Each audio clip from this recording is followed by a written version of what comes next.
Ho ho! No.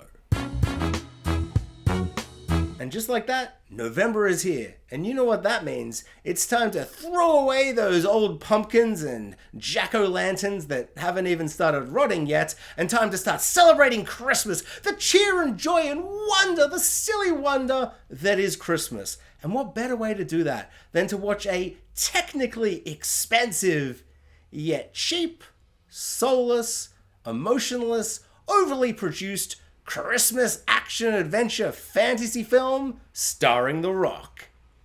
So, you know, just like a standard The Rock film, but this time, Christmas. Move over, Elf, Love Actually, or Die Hard, because a new Christmas classic is here, and his name is Red something, or whatever. And his name is Red One. I give this film 5 stars for Swole Santa. J.K. Simmons plays Santa, but unlike you've ever seen him before, he's not Fat Santa or Grumpy Santa or, disenfranchised Santa. No. This is Jolly Santa. But more importantly, it's Jolly Swole Santa. That's right, this Santa is jacked. Like super jacked. Like so jacked that you go, oh my, wow, he's super jacked. In fact, the only real scene we get with Santa is Santa in his workshop, but less of a workshop and more of a gym. The main scene that we get, and one might say one of the only scenes we get of Santa, is him in his gym, and he's doing a workout, and The Rock's there with him doing that safety thing that people do. I know what happens at a gym. And the guy, he's like, spot me, I'm gonna do some bench presses. And Santa does some bench presses because J.K. Simmons is jacked. And I feel like they didn't know how to characterize him in this movie as Santa because he's not in the movie. So they're like, just make him Swole Santa. And so I give this film 5 stars for Swole Santa and 0 stars for the rest of the film.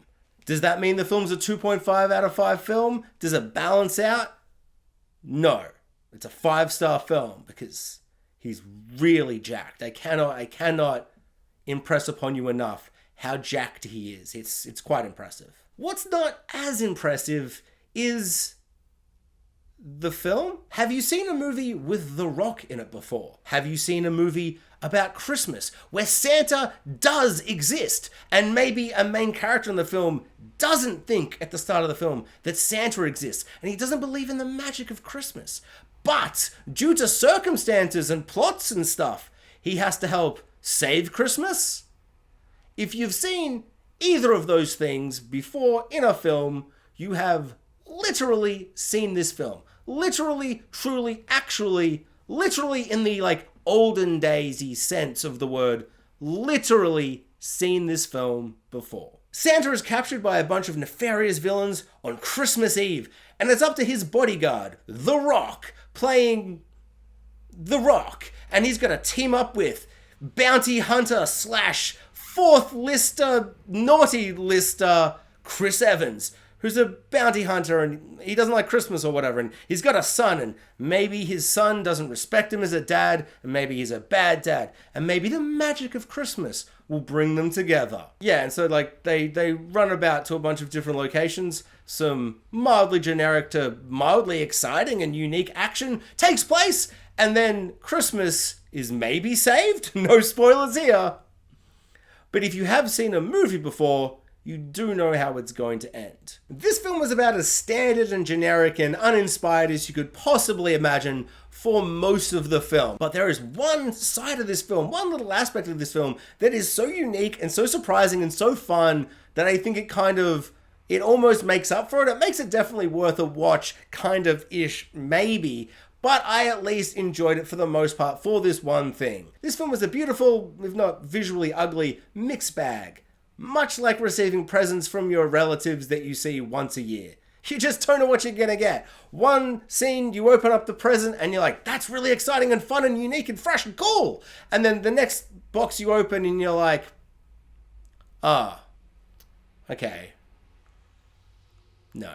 The Rock has been in a bit of a rough patch lately. People, generally speaking, haven't been a fan of him doing that same thing every single film, again and again and again and again and again. But if you're like me and you don't mind the fact that The Rock seems to have no interest in changing, adapting, or growing as an actor, and he really seems like he just wants to flex that one acting muscle that he has, then don't worry, this film's got you covered, because The Rock just plays the same character The Rock plays in every film. You know that character where he's like, I'm big and serious and I got muscles.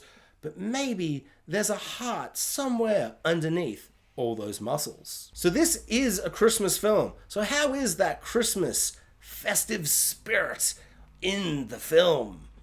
Well, the Christmas cheese and sentimentality is almost unbearable, yet it is so aggressively earnest that it almost works. The keyword there being almost. Now, I'm not the biggest Christmas film guy, I'll be the first to admit it.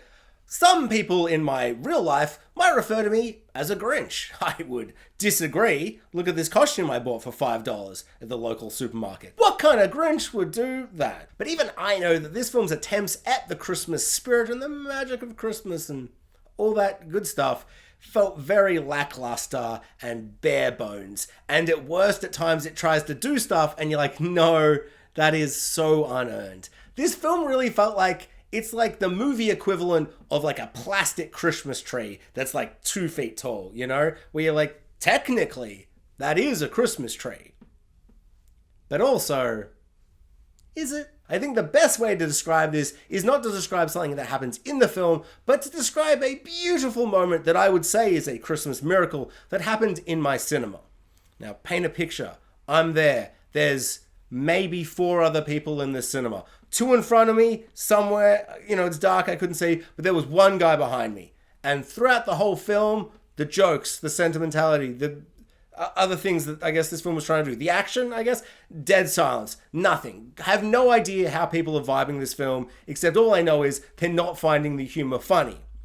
And nor should they, it's not very funny. I laughed a few times, but I think that says more about me than the film. There's a moment in this film where The Rock is like, we've got to save Christmas. It's almost the start of the 3rd act. We've got to save Christmas. And it's very earnest and pure. And then Chris Evans is like, yeah, I guess we've got to save Christmas. Or something. There's like a joke. It's a heartfelt moment. It's a change in their characters. And it's moving to the 3rd act to do the big win.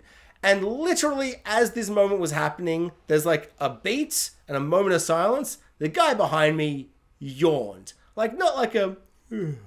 like an aggressively, like, he wanted us to know he was yawning, like a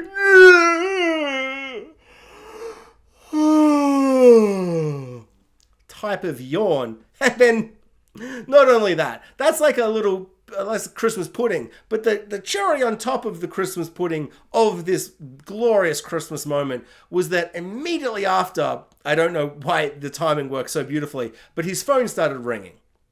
And he answered it. And he got his phone out and he just started talking for like 5 minutes. And I'm talking the most earnest, heartfelt moment of the film. I'm not saying the moment worked, but that's where we are in the movie, like on a script page. Like, this is the part where the hearts are pumping and everyone's like, oh, I'm filled with Christmas joy. And he's just on his phone and he's just talking and talking away. Can't hear him, too far away. Don't know what he was saying. Might have been an emergency. I'm not one to say not to answer your phone. And I have never yelled at someone in a cinema.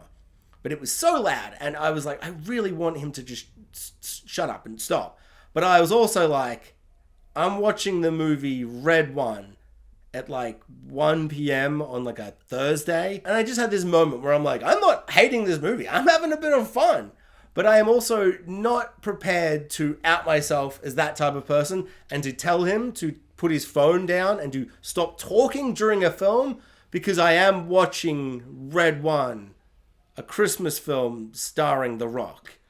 And it was then that I realized that maybe this film hadn't perfectly captured the magic of Christmas. Enough about the negatives of this film, because this film has one positive, and honestly it's like really positive, and it makes me kind of wonder, did I love this film? I didn't. But maybe I did a little bit.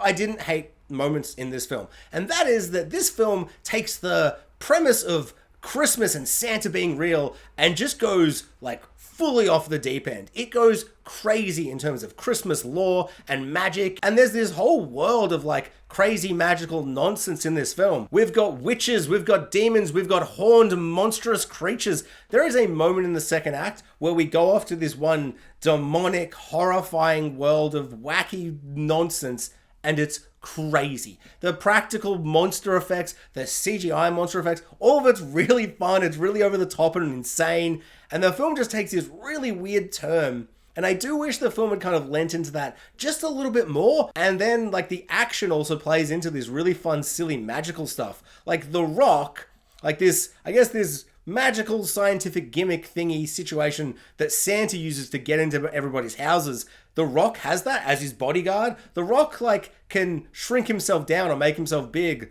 like Ant-Man. He's got like an Ant-Man device, and he goes real little at times, but not like real little, like just like 3 foot little. And so you get really weird action moments where there's like a tiny Rock but with big muscles still, running around, punching people. There's like snowmen, but because the Rock's in it, I guess the snowmen are also jacked and swole. I guess in a world where Santa is super swole, why not have the snowmen be super jacked and swole too? And the designs are just like really weird and crazy, and it's kind of awesome and fun. The action though is a little like kind of disappointing, because there are scenes like the snowman scene, really fun, really silly and dumb, and just, I don't know exactly what this movie needed to be, but there's like an opening scene and a closing scene that are so dark and murky and ugly, and it's just really, really bad, classic, overproduced, big $200 million CGI mess where you're like, I can't even see what's going on. I didn't even know what's going on. Things are crashing and smashing around, and the snow looks fake, and everything just looks fake. Oh, also, Chris Evans is in this movie. You know, Captain America. Chris Evans is fun. I love Chris Evans. I don't think I like this character he's playing. I just think I love Chris Evans. But I really do enjoy the pre and post Captain America Chris Evans era, because he's essentially always just playing the opposite of Captain America. And by that, I mean he's playing a prick. A real mean guy, and he's a bad dad, and I kind of love that. I kind of love that he just sucked. And of course, there's a moment in the film where you're like, well, maybe the magic of Christmas is going to turn him around. Does he sell it? Not really, but also it's Chris Evans. I love Chris Evans, and I love that he can play so many different characters. Captain America. A type of character that Captain America would punch in the face. What can't he do?